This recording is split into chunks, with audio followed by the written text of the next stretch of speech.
So I've been sent this, it's on as Magic V6 and it's just an unboxing and a preview of the design and spec of this phone.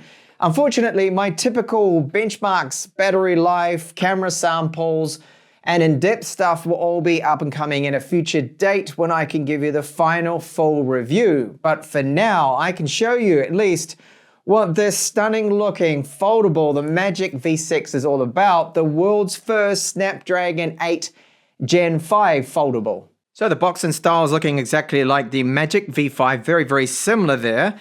We've got our Magic V6, so put that aside, and I guess I will be able to show you that shortly, but what do we get included? It's a SIM tray tool here, and it looks like it's listing a case and a cable and some paperwork, so I don't think, at least with this EU version, we are getting a charger. No, that's it. So we have a Type-C to Type-C cable, and then a case is included. And okay, I like this case because this has the ring around the outside of it that you're allowed to use this as a, well, to hold it. It gives you a little bit more security, but you use it to prop up the phone, which is nice. However, this is not going to protect the outer screen. This is just for the rear of it and to protect the spine. Okay, first thing I've noticed is the weight. Very good for a foldable. Now, this is 219 grams, this white version that I do have. And that means that that is lighter than an iPhone 17 Pro Max, which I happen to have right here. And it's also the same thickness when folded. So 8.75 millimeters. That is pretty incredible. It's a great feat of engineering. And this outer screen here, this outer screen is 6.52 inches. So it's still going to be good for typing on. And just bring up here the keyboard. So it's nice and wide. It's still excellent for that. But I think the best is the inner screen for typing. Quite comfortable. It's one of the reasons I do like foldables. Now the outer screen, this can peak HDR to 6,000 nits. The inner screen is 5,000 nits. And both of the screens, they are LTPO 2.0 AMOLED screens. So they go from 1 to 120 hertz. The inner screen here, this 7.95 inches. So you get a lot of nice screen real estate there. Great for when you are looking at things like websites that I have up right now. And the contrast, the clarity, and the brightness of this screen looks really good. So we have 403 ppi here with the inner screen. The outer screen is 406.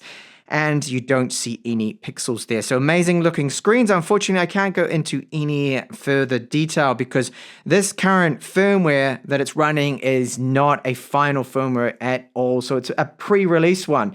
Now we do have pulse width modulation of 4,320. So that means there's no flicker. Let's just adjust that brightness a little bit. I've got auto brightness on at the moment. So that's the dimmest setting, which on camera I can barely even see. I can just see that. So that's been great for nighttime use. Good for your eyes. And then right up to that super, super bright over, well, 6,000 nits on the outer screen and here up to 5,000. That's HDR peak, mind you. So excellent looking screens. Now the hinge, what does it feel like? Very, very good. So when I open it just slightly, the last few degrees, it will snap open there. There's a bit of a spring feel to it. Now this hinge, they've done a lot of work on this particular, they've improved a lot of things in it because now it's a lot stronger, that hinge. So 2800 MPa hinge tensile strength. The spine here on the outside looks excellent. They've got this little tiny design printed onto it. It's not actually a texture there because it just all feels smooth. Looks really, really good. And then they have the most advanced dust and water resistance in a foldable yet. And that is IP68 plus IP69. So that is brilliant to have that with a foldable there. Now they reduced the depth of the fold. So can we see the crease here? The crease, you can see it when I reflect the light like this, but running my finger over, barely see that at all.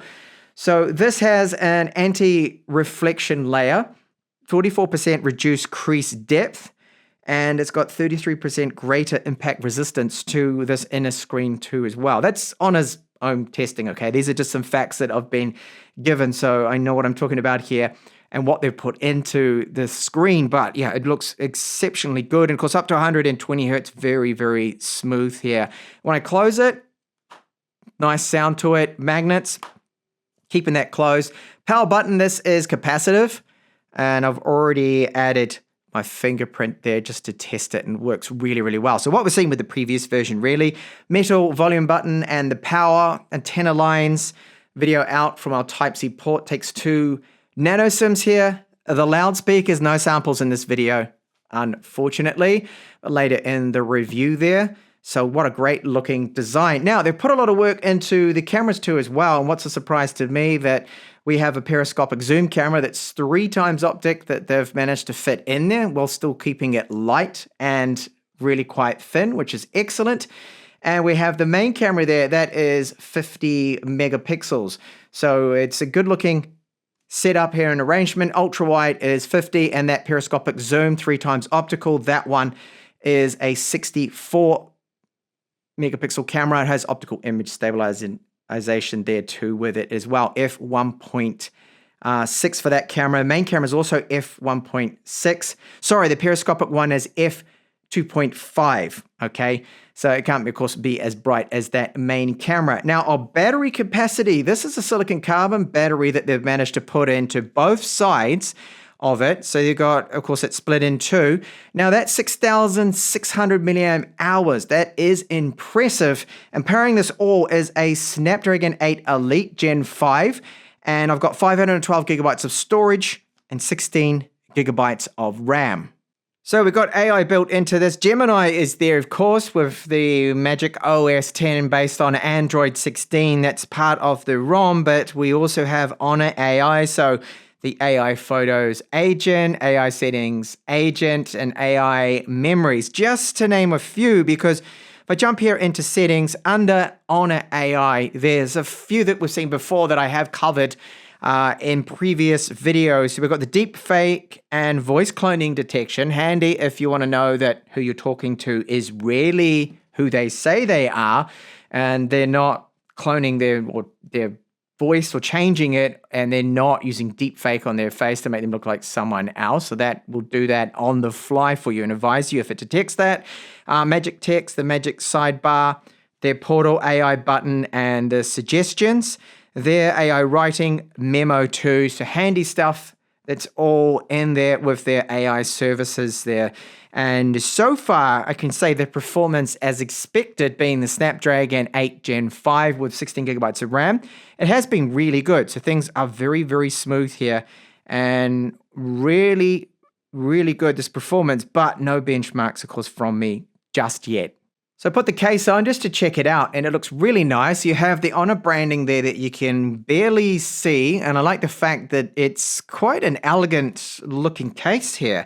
So this part has a magnet that's going to hold it into place. We get protection for, as I pointed out before, only the 1/2, and if it happens to land and hit that side, it will be fine, but if it's going to strike on this side, or you've got bad luck and it kind of lands, say, face first or to the outer screen, then of course that will get damaged because we don't have a clip-on case, unless there's another case that Honor is selling that offers a full protection for the outer metal frame. Of course, that being made out of alloy will end up denting there, and you can see all the protection there for the sides. Now, I really like this idea with the ring. Now, we've seen this before from them.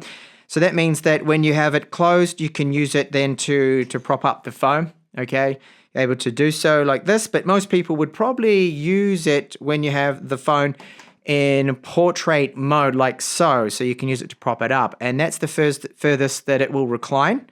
So any more than about there, it's going to collapse. Oh, actually, no, that's not going to work properly. From about there onwards, and you can prop it up and have it quite high. So you could put this in front of you when you're on a flight or on the train or something, which is rather handy. So it's a great case, and good that it is included in the box, but we don't get the charger, it seems. So there we go. Let me know in the comments, what do you think about what I've been able to show you so far with the Magic V6?